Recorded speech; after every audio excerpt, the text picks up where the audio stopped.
Aide-moi, s'il te plaît.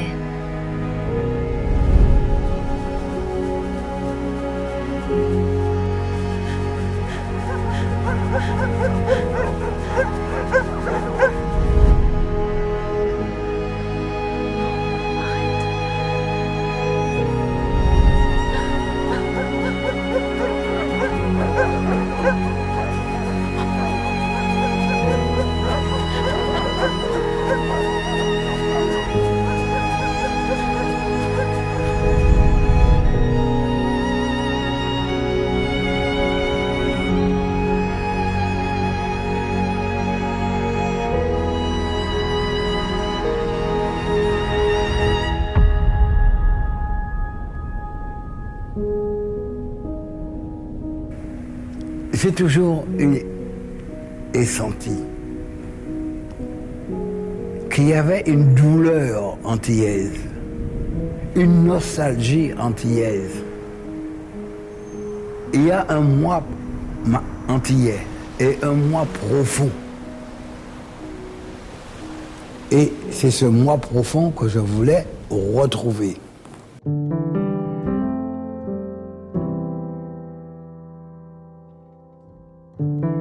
Le Code noir fut promulgué en 1685 sous le règne de Louis XIV. Derrière ce code se cache une figure clé de l'histoire de France, Jean-Baptiste Colbert, ministre et homme de confiance du roi Soleil. Il s'agissait de mettre en place une chaîne législative visant à réglementer la condition des esclaves noirs dans les colonies françaises et plus particulièrement aux Antilles. Si l'objectif officiel était de pacifier les relations entre maîtres et esclaves, cette loi allait bien au-delà des simples aspects économiques. Elle a renforcé la déshumanisation et l'asservissement de millions de personnes sur des critères raciaux, marquant ainsi le code source du sang du peuple noir. Dès le départ, le Code noir portait en lui un virus, une contradiction violente, tout en prétendant humaniser la condition des esclaves en fixant des droits minimaux, il consolidait en réalité un système de domination et de ségrégation raciale. Il légitimait l'esclavage comme une institution nécessaire à l'économie coloniale. À cette époque, les colonies comme Saint-Domingue et la Martinique étaient en plein essor, et leur économie reposait massivement sur les plantations de sucre, de café et de coton. Ces cultures nécessitaient une main-d'œuvre abondante et peu coûteuse, et puisque les populations locales avaient été décimées, les colons européens se tournèrent vers le commerce des esclaves africains. Le Code noir visait avant tout à garantir la stabilité des colonies en encadrant juridiquement l'esclavage pour éviter les révoltes. Il servait à protéger les intérêts économiques des colons qui voulaient maximiser leur rentabilité tout en gardant un contrôle strict. Ce texte inscrivait la suprématie blanche dans la loi en affirmant que les Noirs étaient une propriété et non des êtres libres. Il justifiait l'idée que l'esclavage était un mal nécessaire pour la métropole, tout en ajoutant une dimension morale et religieuse. Les esclaves devaient être baptisés et instruits dans la foi catholique, symbolisant une prétendue mission civilisatrice qui ne changeait pourtant rien à leur statut d'êtres inférieurs. Les conséquences pour les populations noires furent terribles, car ce texte officialisait une déshumanisation institutionnelle.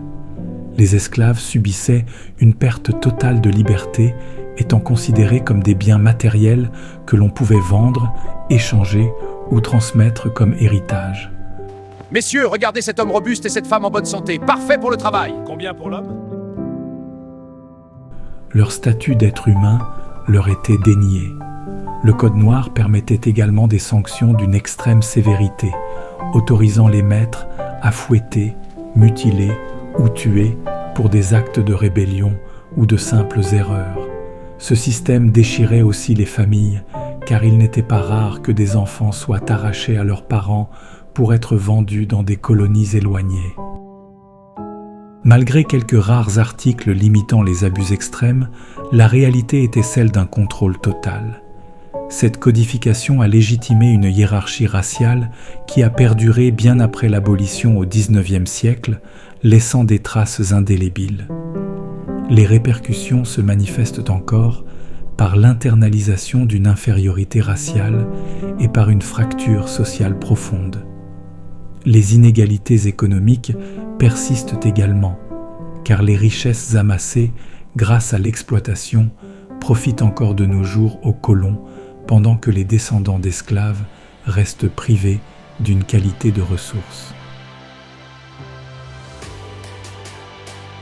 Cette histoire, bien que douloureuse, doit nous imposer une réflexion profonde et souveraine sur l'héritage de cette violence. Le Code noir, en tant que virus de répression, a contribué à troubler l'inconscient collectif des populations noires. Aujourd'hui, ce code nous rappelle que la législation de l'injustice peut avoir des effets sur des siècles. Il nous montre la nécessité de remettre en question, sans victimisation, notre responsabilité, notre souveraineté individuelle et collective afin d'entreprendre une décolonisation totale, corporelle, mémorielle et spirituelle de l'être noir.